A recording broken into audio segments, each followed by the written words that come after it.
1300 hours Pakistan Standard Time. Assalamu alaikum.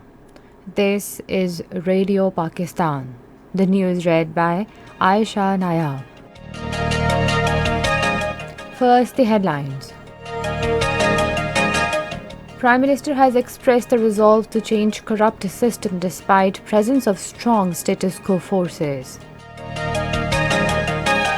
Foreign Minister has categorically stated that no compromise will be made on Kashmir dispute.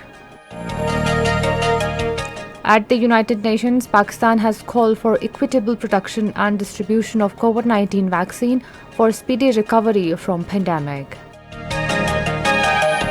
The first T20 of 4-match series between Pakistan and South Africa is being played in Johannesburg today. And now the news in detail. Prime Minister Imran Khan says Khyber Teaching Hospital has been totally revamped and modernized after a lot of effort. In a tweet today, he said it is easy to build a new state-of-the-art hospital, but very difficult to fix our existing government hospitals. He also appreciated and congratulated the KTH board and management for their efforts. Foreign Minister Shah Mahmood Qureshi has categorically stated that no compromise will be made on Kashmir dispute. Talking to the media persons in Multan today, he pointed out that there are several UN Security Council resolutions on the outstanding dispute which cannot be overlooked. The Foreign Minister said Pakistan is a peace-loving country and it desires good relations with all its neighbours, including India.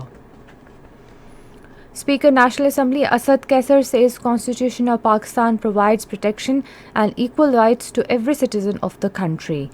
In his message on the occasion of 48th Constitution Day of Pakistan, which is commemorated across the country on this day every year, he said it is our foremost responsibility to uphold the sanctity of the Constitution.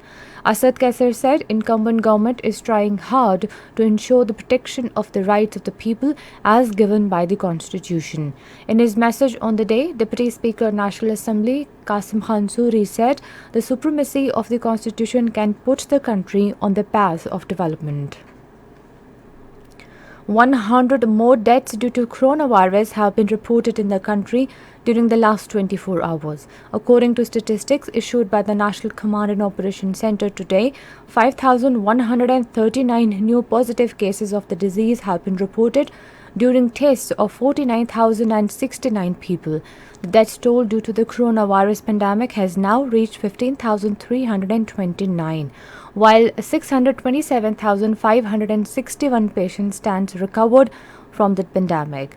Total active cases in the country are 73,078. Pakistan's permanent representative to the United Nations, Munir Akram, says the global community must avoid vaccine nationalism both in terms of production and distribution.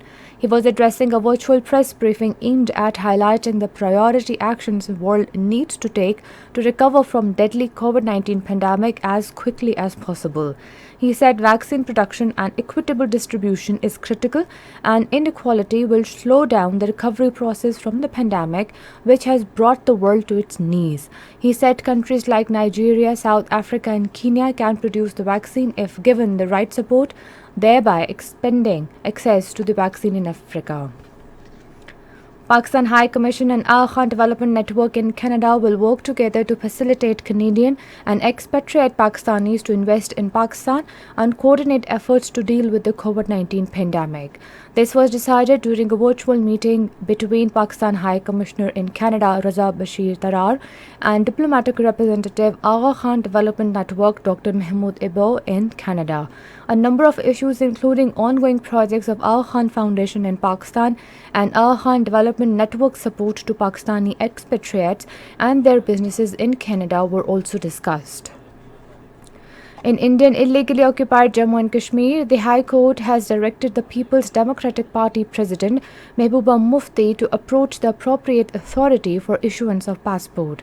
The division bench of Justice Javed Iqbal and Justice Tashir Rabstan stated this while hearing the fresh appeal filed by Mehbooba Mufti against the recent judgment denying her the passport. In early March, Mehbooba Mufti had approached the court with a plea seeking issuance of her passport, which according to to her had been delayed by the authorities by more than 3 months. She had filed for renewal of her passport on 11th December 2020, while her earlier passport was valid till 31st May 2019. The first T20 of 4-match series between Pakistan and South Africa is being played in Johannesburg today. The match will start at 5:30 p.m. Pakistan Standard Time. And that is the end of the news. For more news and analysis, log on to our website radio.gov.pk and also watch live video streaming of our bulletins on the link facebook.com/Radio Pakistan News Official.